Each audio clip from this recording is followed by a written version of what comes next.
Bienvenidos. En esta ocasión vamos a hablar de una de las patologías más frecuentes a nivel vestibular. Se trata de la enfermedad de Meniere. Como introducción tenemos que fue descrita esta enfermedad en 1861 por Prosper Meniere. Él nos hablaba de la tríada clásica conformada por una hipoacusia fluctuante, tinnitus y vértigo episódico. Él hablaba de que la lesión causal de este complejo sintomático se encontraba a nivel del oído interno. Posteriormente, en 1938, Halpik y Cairns comprobaron que el cuadro se debía a una hidropesia laberíntica, es decir, un incremento de la cantidad de endolinfa a nivel del oído interno. El hidrops endolinfático, así pues, conformaba una dilatación del conducto coclear, también de los canales semicirculares, del sáculo y el utrículo. Como definición tenemos que es una patología del oído interno caracterizada por hidrops endolinfático, que clínicamente se va a presentar con ataques espontáneos de vértigo, hipoacusia neurosensorial unilateral en la mayor parte de los casos, plenitud aural y acúfenos. Dentro de la epidemiología tenemos que el síndrome de Meniere va a ser la tercera causa de vértigo periférico, solamente seguido del vértigo postural paroxístico benigno y la neuronitis vestibular. Se dice que tiene una frecuencia de 40 en 100.000 habitantes. Es frecuente mucho más en el sexo femenino y se da principalmente entre los 40 y 60 años. Es bilateral en el 25 al 40%, sobre todo en pacientes jóvenes, y se da en raza blanca en pacientes con obesidad severa. Dentro de su etiología tenemos que aún es desconocida. Tenemos varias causas, dentro de las cuales tenemos la embriopática, en donde encontramos anormalidades genéticas, hipoplasia del oído interno, displasia de Mondini, ausencia de la cruz común a nivel del oído interno, la hipoplasia del acueducto del vestíbulo. Dentro de las adquiridas se da sobre todo por una inflamación causada principalmente por infección viral, alergias, traumas, con producción de fístulas, enfermedades autoinmunes que alteran la resorción de la endolinfa y factores e irregularidades vasculares, y principalmente de causa idiopática. Todas estas etiologías convergen en una sola consecuencia que va a ser el hidrops endolinfático. También se han descrito factores genéticos. Se dice que hay mayor incidencia dentro de las familias afectadas. Se ha implicado los genes de aquaporina y antiquina. Recordemos que el oído interno va a estar constituido también por ciertos tipos de aquaporinas que permiten el intercambio de moléculas de agua. Se debe a mutaciones de múltiples genes individuales y también se ha visto que estos genes están implicados dentro de la migraña. Recordemos que las aquaporinas van a ser proteínas que forman poros a nivel de la membrana celular a través de los cuales se va a mover el agua mediante ósmosis. Factores de riesgo: encontramos las alergias, la migraña como lo vimos anteriormente, el trauma craneoencefálico, trauma acústico, acueducto vestibular estrecho, sobre todo encontrado en malformaciones congénitas, enfermedades autoinmunes o metabólicas, alteraciones vasculares, artritis, infecciones virales y alteraciones psiquiátricas. Este esquema resume ampliamente los factores desencadenantes, dentro de los cuales tenemos alérgenos, agentes infecciosos, problemas vasculares y variantes genéticas. Todo esto va a modificar la homeostasis a nivel endolinfático y posteriormente con el hidrops endolinfático vamos a tener dilatación endolinfática, plenitud óptica, acúfeno, sordera, vértigo, inestabilidad y cefalea. Dentro de las teorías, la primera de ellas es acerca del desequilibrio iónico entre los diferentes compartimientos de los líquidos del oído interno. También se puede ver alteraciones de la micromecánica funcional del oído interno o por trastornos en la hidrodinamia de la endolinfa. El hidrops endolinfático, y viendo ya dentro de la fisiopatología, pues va a ser el aumento de la cantidad de endolinfa. La endolinfa produce una dilatación con elongación de la membrana de Reissner. Las estructuras dilatadas se van a romper como tal, escapándose la endolinfa hacia el espacio perilinfático. Estas rupturas o bien pueden cicatrizar o van a permanecer abiertas a modo de fístula. Se deteriora así el órgano de Corti y la membrana tectoria se va a separar. Se produce atrofia y separación de un número creciente de células, principalmente con afección a nivel apical, y esto por ende nos va a dar afección de las frecuencias graves. La endolinfa puede ser, el hidrops endolinfático puede ser producido por una excesiva cantidad de producción de endolinfa o por una disminución de su absorción. Pero como lo hemos visto, todo está dentro de teorías. Con respecto a la anatomía patológica, va a haber lesión en las células sensoriales, con atrofia y pérdida de las células ciliadas y las células de soporte del órgano de Corti, con distorsión y atrofia de la membrana tectoria. Va a ocurrir también una lesión vestibular con distorsión e incluso colapso de las paredes de las ampollas, el utrículo, bandas de tejido fibroso bajo la superficie de la platina.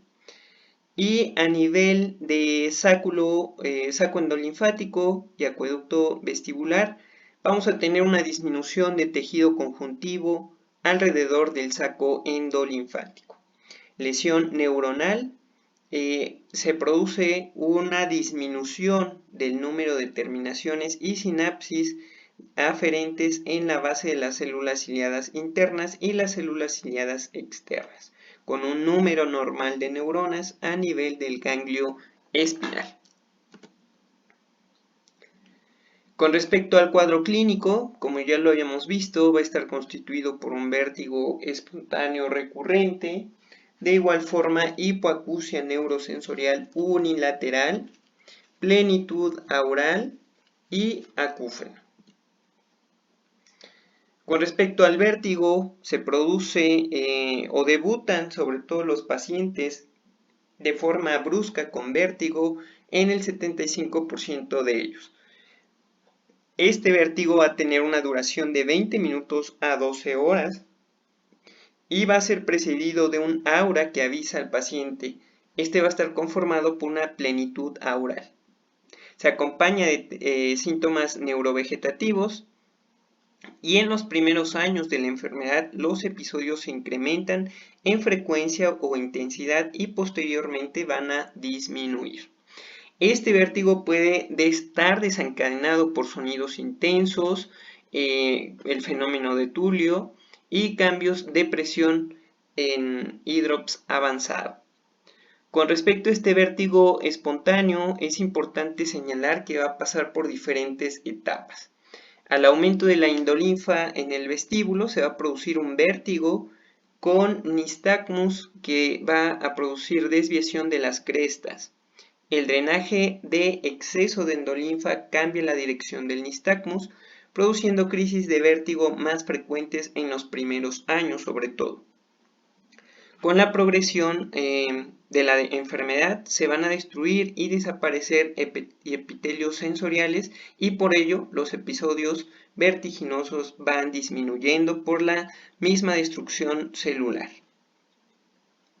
Con respecto a la hipoacusia neurosensorial, está presente solo mientras dure el episodio vertiginoso y va a mejorar una vez que esté accedido. Es uno de los datos clínicos más importantes que se le pueden interrogar al paciente. Esta hipoacusia va a ser de carácter fluctuante en los primeros años de la enfermedad, pero de igual forma, conforme pasa el tiempo, se destruyen las células sensoriales y esta afección va a estar de forma permanente. Afecta sobre todo a frecuencias bajas y medias por la lesión a nivel de ápex. La recuperación del umbral auditivo va a apoyar nuestro diagnóstico. El acúfeno comienza en un periodo de tiempo próximo al primer episodio vertiginoso. Va a ser de tono grave y continuo. La intensidad del acúfeno está en relación con la intensidad de la hipoacusia. Puede convertirse en el síntoma más incapacitante. Y finalmente la plenitud óptica puede ser constante o puede aumentar a modo de aura, como lo vimos. El paciente normalmente es avisado por esta plenitud óptica y posteriormente inicia con el vértigo. Otros datos clínicos que se pueden dar dentro de la enfermedad de Meniere son las crisis otolíticas de Tumarkin, también llamadas drops attacks vestibulares. Es una sensación súbita de vértigo con caída al suelo en ocasiones y es muy frecuente en Meniere. La causa es una descarga de impulsos nerviosos originados en las células sensoriales de las máculas otolíticas que pasaría a la vía del reflejo vestíbulo-espinal, dando como lugar una caída súbita del paciente. Otro fenómeno que se encuentra en Meniere es el fenómeno de Lermoyez, presente en el 1% de los pacientes. Aquí hay mejoría de la audición al inicio del vértigo, que es como tal la recuperación auditiva durante semanas o meses con el declive gradual hasta una nueva crisis de mejoría. La causa se debe a una ruptura del laberinto membranoso y una discapacidad de recuperación de la función coclear y vestibular. Son muy importantes los criterios diagnósticos de la Sociedad de Varani y aquí tenemos la clasificación de aquella que es una enfermedad de Meniere definida. Aquí debemos de tener 2 o más episodios de vértigo espontáneo con una duración entre 20 minutos y 12 horas.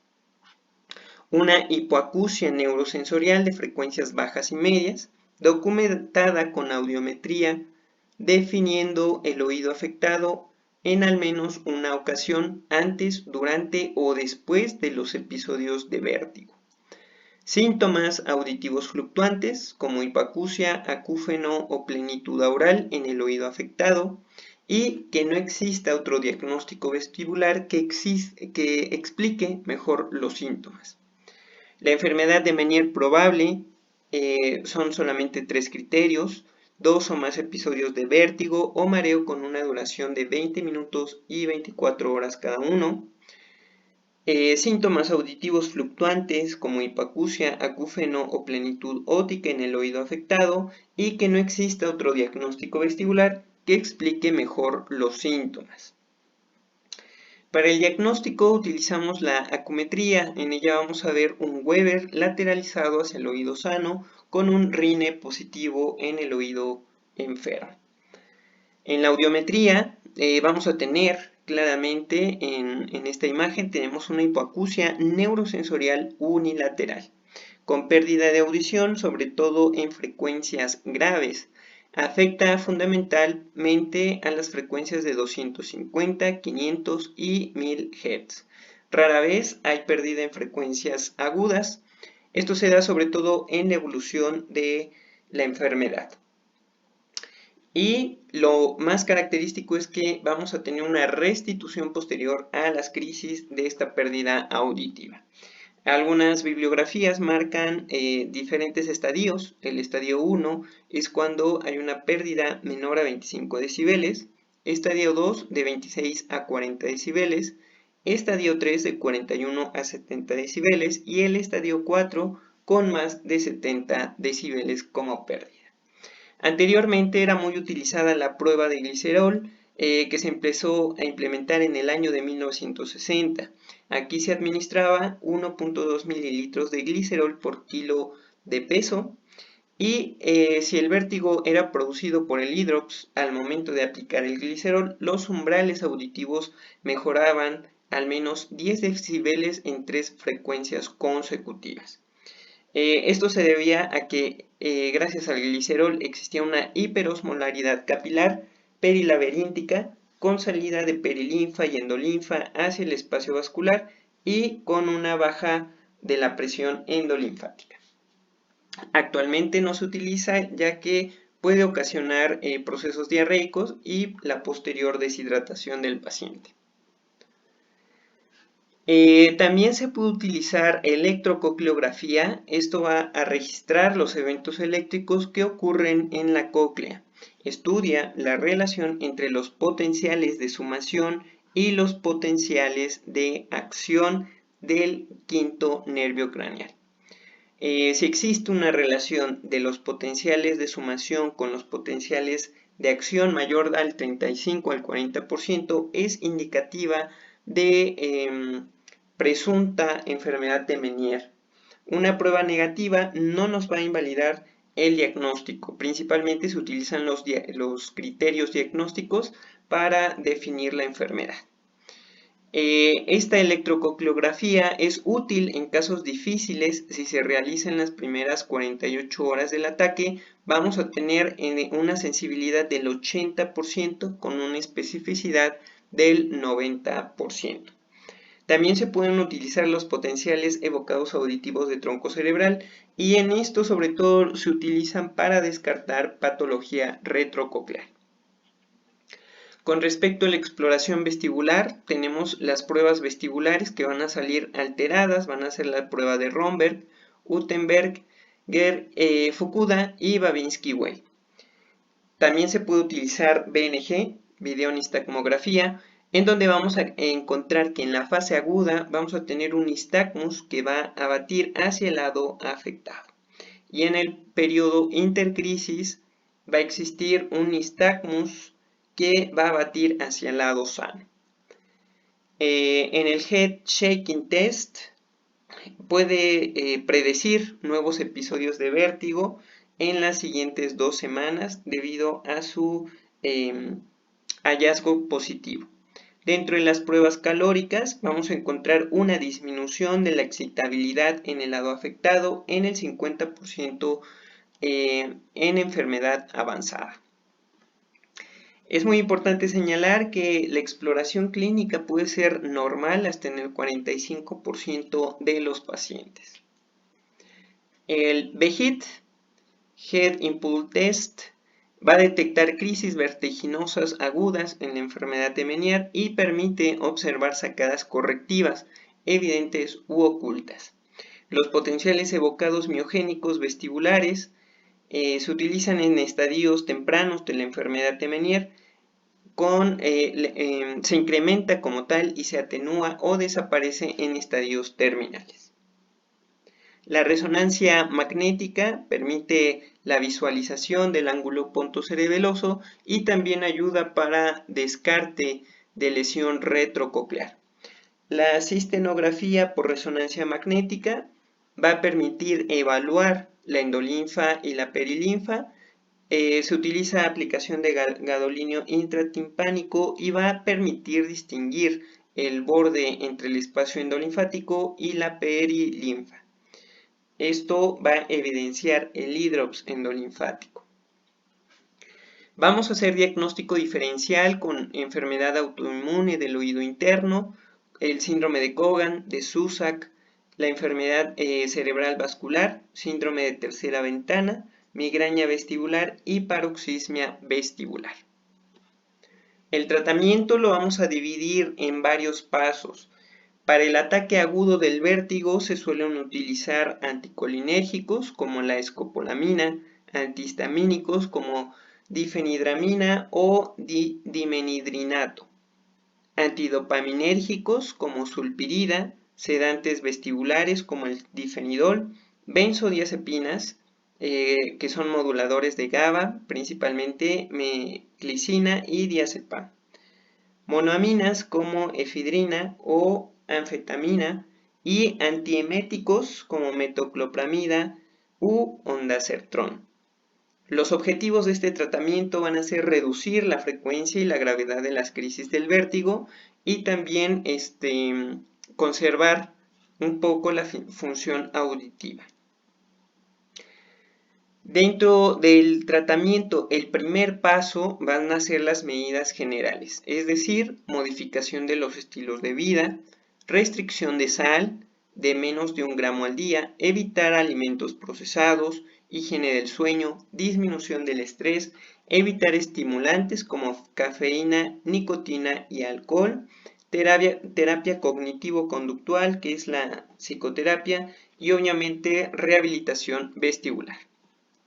El tratamiento de mantenimiento, también encontramos diuréticos como la acetazolamida de 250 miligramos cada 8 a 12 horas, furosemida de 10 a 80 miligramos por día, espironolactona de 10 a 80 miligramos por día y uno de los más utilizados, la hidroclorotiazida de 25 a 50 miligramos cada 8 horas. Esto va a mejorar el vértigo, más no la pérdida auditiva o el acúfeno que presente el paciente. La betahistina también es uno de los medicamentos más utilizados, es un vasodilatador del oído interno y se utiliza en dosis de 8 a 16 miligramos cada 8 horas por 6 semanas al menos.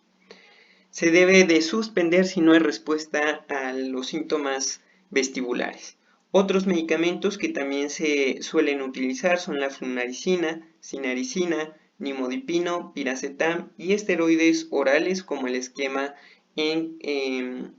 similar al de parálisis facial. El segundo paso van a ser los corticoides intratimpánicos. Estos tienen un efecto antiinflamatorio e inmunosupresor coclear, aumentan la circulación laberíntica e influyen en la homeostasis del líquido coclear.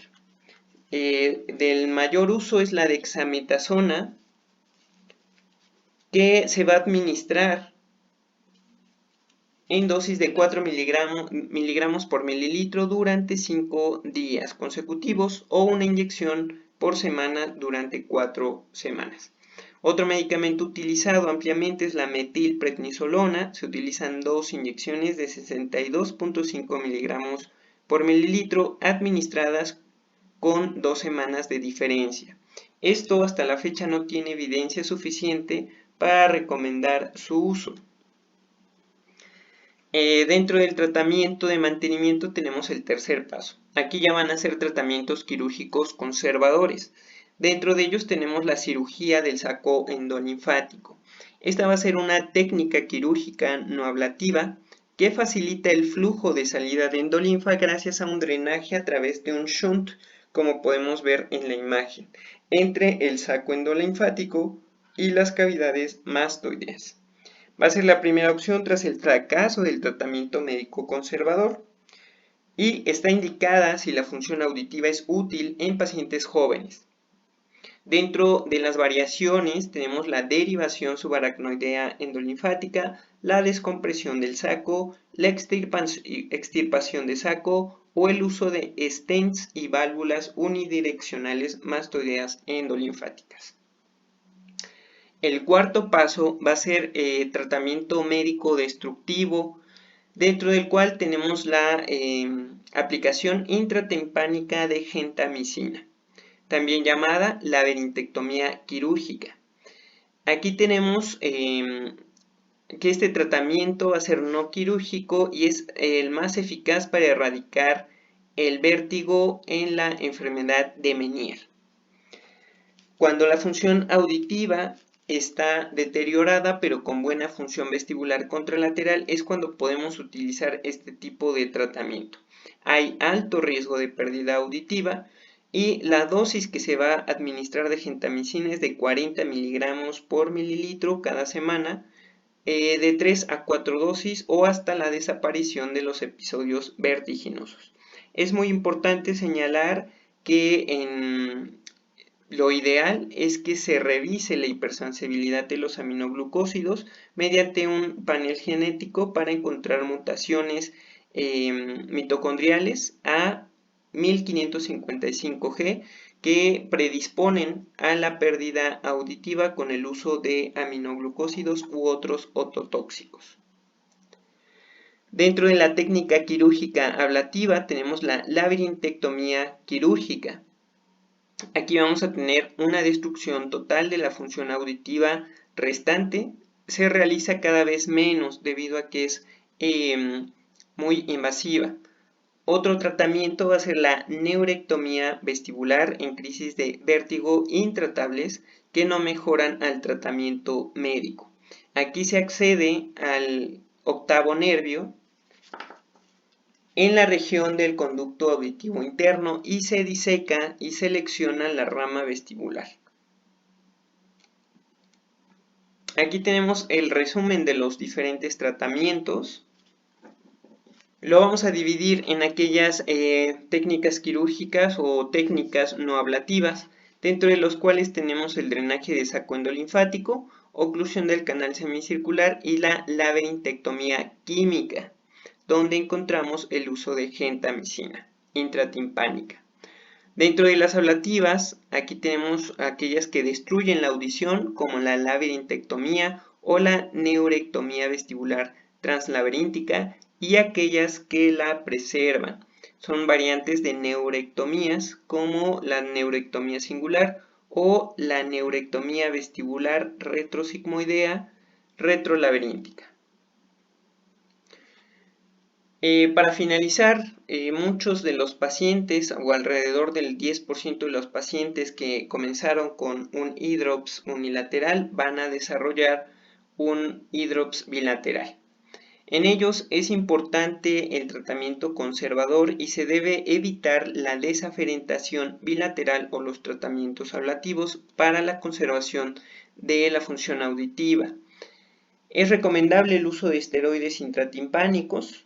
El uso quirúrgico se utiliza sobre todo cirugía del saco endolinfático de forma conservadora. A modo de resumen, tenemos el algoritmo del tratamiento en los pacientes con enfermedad de Meniere. Como inicial son medidas generales, dieta baja en sal, uso de betahistina o diuréticos. Y aquí podemos ver que 80% de los pacientes van a tener remisión. Si esto no funciona, se necesita tratamiento médico intratimpánico conservador. De ellos, el 90 al 95% de los pacientes van a tener remisión o cura. Y si los pacientes persisten con la afección, pues tenemos que ver la audición.